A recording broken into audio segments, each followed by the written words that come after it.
નમસ્કાર દર્શક મિત્રો, ટીજીએનમાં આપનું પુનઃ સ્વાગત છે. હું છું આપનો મિત્ર પ્રફુલ્લ ત્રિવેદી. આજે આપણે વાત કરવી છે મધ્ય પૂર્વના દેશોની વચ્ચે જે યુદ્ધની પરિસ્થિતિ છે તેની ભારત ઉપર પડી રહેલી અસરની. આપણે સીધી રીતે યુદ્ધમાં ક્યાંય સંકળાયેલા નથી, આપણી ભારતની કોઈ ભૂમિકા નથી, ભારતને કાંઈ લેવા દેવા નથી, છતાં પણ આજે આખું વિશ્વ છે એક ગ્લોબલ વિલેજ બની ગયું છે. એટલે એક દેશ ઉપર જે કાંઈ થાય એની અસર તરત બીજા દેશ ઉપર પડે જ છે. એમાં પણ જ્યારે યુદ્ધ જેવી ગંભીર પરિસ્થિતિ હોય ત્યારે એની અસર પડ્યા વગર રહે જ નહીં, એ એક સ્વાભાવિક ક્રિયા છે. હવે આજે અમેરિકા, ઇઝરાયલ એક તરફ ને બીજી તરફ ઈરાન, આ જે યુદ્ધ ચાલી રહ્યું છે એનો આજે 13મો દિવસ છે.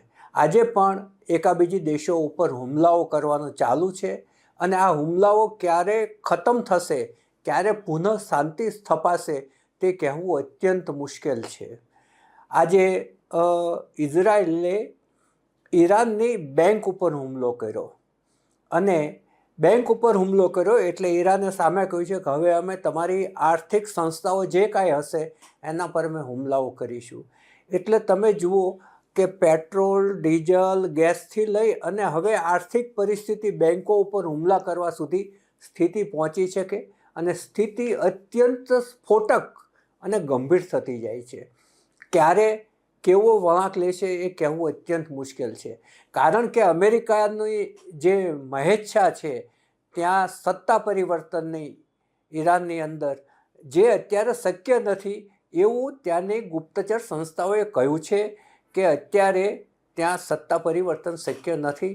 એટલે યુદ્ધ કેટલું લાંબુ ચાલશે એ કહી શકાય એમ છે નહીં. દરમિયાનમાં આ જે યુદ્ધની આગ છે એણે આપણા ગૃહિણીઓના બજેટને ચોક્કસપણે દજાડ્યું છે. ગેસની તંગી ઊભી થઈ છે, રાંધણ ગેસની તંગી ઊભી થઈ છે અને કોમર્શિયલ ગેસની તંગી પણ ઊભી થઈ છે. અનેક જગ્યાએ ગેસના બાટલા લખાવવા માટે લાઈનો લાગે છે. પહેલાં એવી પરિસ્થિતિ હતી કે આજે ગેસનો બાટલો લખાવો તો બીજે દિવસે સિલિન્ડર આવી જતું હતું, જ્યારે અત્યારે લાઈનો લાગે છે, 3-3, 4-4 દિવસ સુધી આવતા પણ નથી. અને એક પેનિકની પરિસ્થિતિ ઊભી થઈ છે ગેસની બાબતમાં. અને જે લોકોના રોજિંદા અનુભવ છે એ લોકોને એવું છે કે તંગી વાસ્તવમાં છે અને લોકો હેરાન પરેશાન થઈ રહ્યા છે. અને કેટલાક તો ઇલેક્ટ્રિક સગડી, ઇન્ડક્શન તરફ વળ્યા છે અને આજે ઇલેક્ટ્રિક સગડી છે એની તંગી ઊભી થઈ છે. માર્કેટમાં મોટાભાગની દુકાનોમાં ઇલેક્ટ્રિક સગડી રહી નથી, લોકોએ ખરીદવાનું ચાલુ કરી દીધું છે. એનો અર્થ એ કે ગભરાટ છે, પેનિક છે.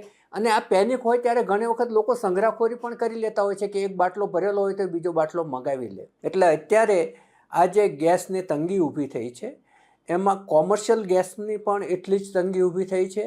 આજે જુઓ તો મોરબીના જે સિરામિકના કારખાનાઓ છે એમાંથી 600 જેટલા કારખાનાઓ ગેસની તંગીને કારણે બંધ પડ્યા છે અને હવે કેટલા બંધ થવાની લાઈનમાં ઊભા છે.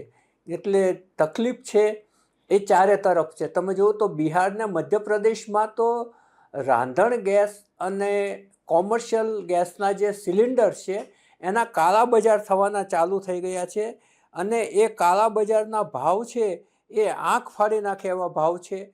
હવે આજે ગેસની જે પરિસ્થિતિ છે એ અંગે આજે જે ઇફકોના ચેરમેન છે દિલીપ સંઘાણી, એમણે સુરતની અંદર એક નિવેદન આપ્યું છે.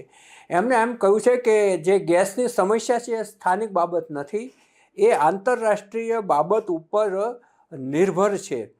એટલે સમુદ્રી માર્ગ પ્રભાવિત થયો છે એટલે સપ્લાય ઉપર એની સીધી અસર પડે તે એક સ્વાભાવિક ક્રિયા છે.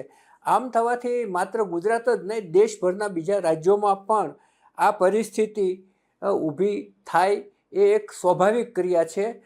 પરંતુ સરકાર એના માટે કાંઈ પગલાઓ ચોક્કસપણે લેશે જ. તમે જુઓ તો એલપીજી ગેસના બિહારની અંદર બ્લેકના ₹1800 ચાલે છે, જ્યારે મધ્યપ્રદેશમાં છે એ કોમર્શિયલ સિલિન્ડરના ₹4000 ચાલે છે. કેટલીક જે હોટલ રેસ્ટોરન્ટ છે એ બંધ થવાની અણી ઉપર આવી ગઈ છે. એટલું જ નહીં, જે લોકો ટિફિન સેવા ચલાવે છે, પેઇંગ ગેસ્ટમાં રહેતા હોય, વૃદ્ધ હોય, બીમાર હોય, એ લોકો માટે જે ટિફિન સર્વિસ ચાલે છે એ લોકોને પણ અત્યારે ગેસ મેળવવામાં પ્રશ્નો ઊભા થઈ રહ્યા છે અને કેટલાકે આ સેવા બંધ કરવા માટેનું પણ નક્કી કરી લીધું છે.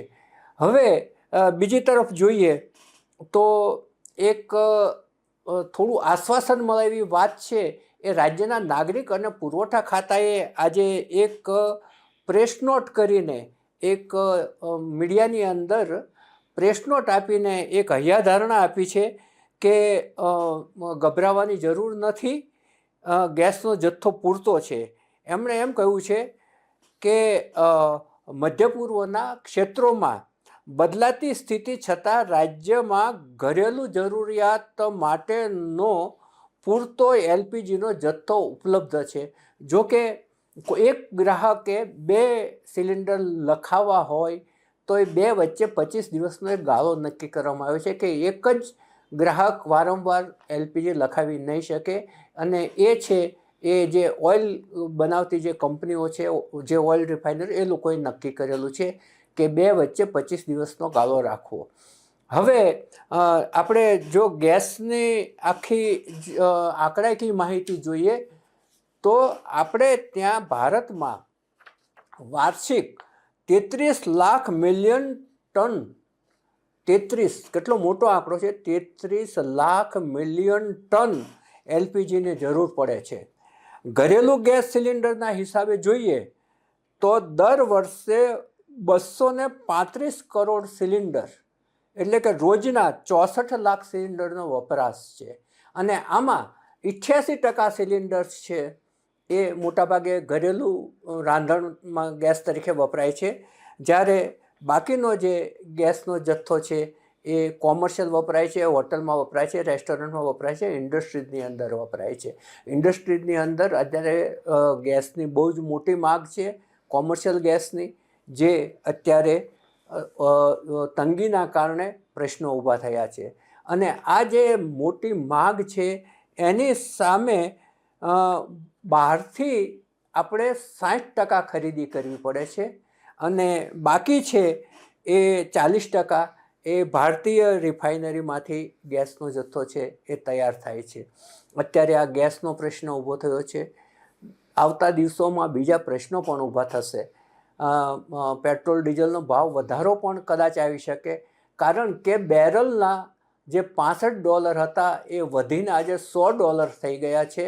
વચ્ચે તો $110 જેટલું થઈ ગયું હતું, પાછું વચ્ચે થોડા ઓછા થયા, $100 થઈ ગયા છે.